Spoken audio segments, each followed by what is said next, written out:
নগৰীলৈ উন্নীত ৰাজধানী গুৱাহাটী।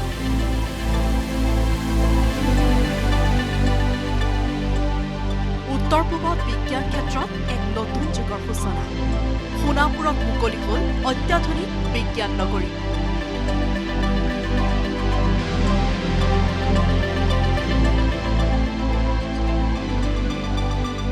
বিশ্ব ব্ৰহ্মাণ্ড তথা বিজ্ঞানৰ সকলো জ্ঞান পাবলৈ আপুনি যাব লাগিব এইখন সোণাপুৰত নৱনিৰ্মিত বিজ্ঞান নগৰীলৈ।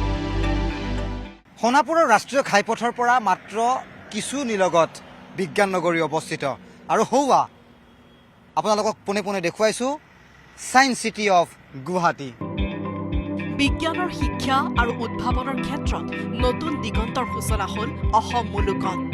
বিজ্ঞান আৰু প্ৰযুক্তিবিদ্যাৰ দিশত আৰু এখোজ আগবাঢ়িল আমাৰ অসম। আমাৰ পৃথিৱীৰ পৰা বিশ্ব ব্ৰহ্মাণ্ডখন কেনেকুৱা তাক জানিবলৈ বুজিবলৈ আপুনি আহিব লাগিব সোণাপুৰত থকা এই ছায়েন্স চিটিলৈ। আৰু আজিৰ দিনতে ৰাজ্যৰ মুখ্যমন্ত্ৰী ডক্টৰ হিমন্ত বিশ্ব শৰ্মাই আনুষ্ঠানিকভাৱে দৰ্শনাৰ্থীৰ বাবে মুকলি কৰিব এই ছায়েন্স চিটিৰ প্ৰকল্প, য'ত আছে 4টাকৈ মিউজিয়াম লগতে আন বহু সুবিধা। প্ৰায় 300 কোটি টকা ব্যয় সাপেক্ষে নিৰ্মাণ কৰা হৈছে এই বিজ্ঞান নগৰী। ভাৰত চৰকাৰৰ সংস্কৃতি মন্ত্ৰণালয়ৰ বিজ্ঞান সংগ্ৰহালয় আঁচনিৰ অধীনত কেন্দ্ৰীয় চৰকাৰ আৰু অসম চৰকাৰৰ যৌথ পুঁজিৰে নিৰ্মিত অত্যাধুনিক আৰু বিশ্বমানৰ এই বিজ্ঞান নগৰী প্ৰকল্প। প্ৰকৃতিৰ নান্দনিক পৰিৱেশৰ মাজত আপুনি লাভ কৰিব বিশ্ব ব্ৰহ্মাণ্ডৰ বিজ্ঞানৰ জ্ঞান। আকাশখনৰ মাজত লুকাই থকা সেই ধৰণৰ সাধু যেন লগা কথাবোৰ খুব ওচৰৰ পৰা জানিবলৈ বা বুজিবলৈ আপুনি আহিব লাগিব সোণাপুৰত থকা এই নতুনকৈ স্থাপন হোৱা ছায়েন্স চিটিলৈ।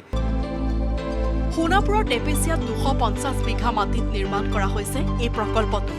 কেন্দ্ৰীয় সংস্কৃতি মন্ত্ৰণালয়ৰ অধীনস্থ ৰাষ্ট্ৰীয় বিজ্ঞান সংগ্ৰহালয় পৰিষদৰ পৃষ্ঠপোষকতাৰে আৰু কলকাতা ৰাষ্ট্ৰীয় বিজ্ঞান সংগ্ৰহালয় তথা ছায়েন্স চিটিৰ সমপৰ্যায়ৰ হিচাপে এই বিজ্ঞান নগৰী নিৰ্মাণ কৰা হৈছে।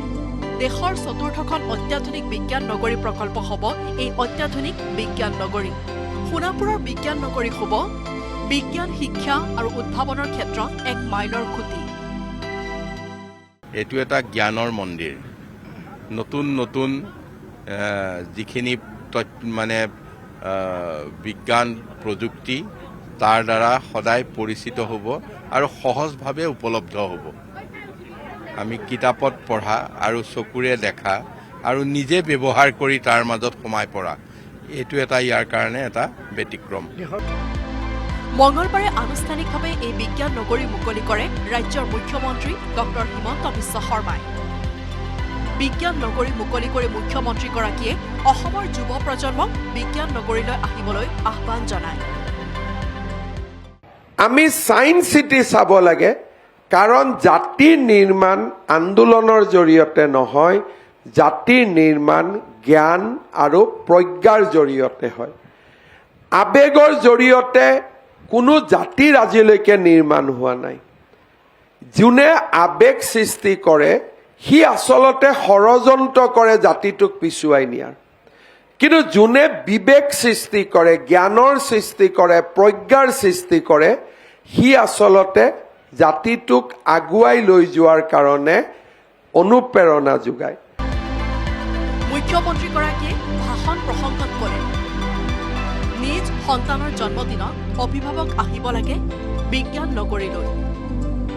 বিভিন্ন বৈজ্ঞানিক আৱিষ্কাৰসমূহৰ উপভোগ্য আৰু অভিজ্ঞতামূলক প্ৰদৰ্শনীৰ বাবে ডিজিটেল এডভেঞ্চাৰ গেলেৰী, জ্যোতিৰ্বিজ্ঞান gallery, interactive display, visual installation, omni theatre বিশেষ বিজ্ঞান প্ৰদৰ্শনীৰ ব্যৱস্থা থাকিব এই বিজ্ঞান নগৰীত।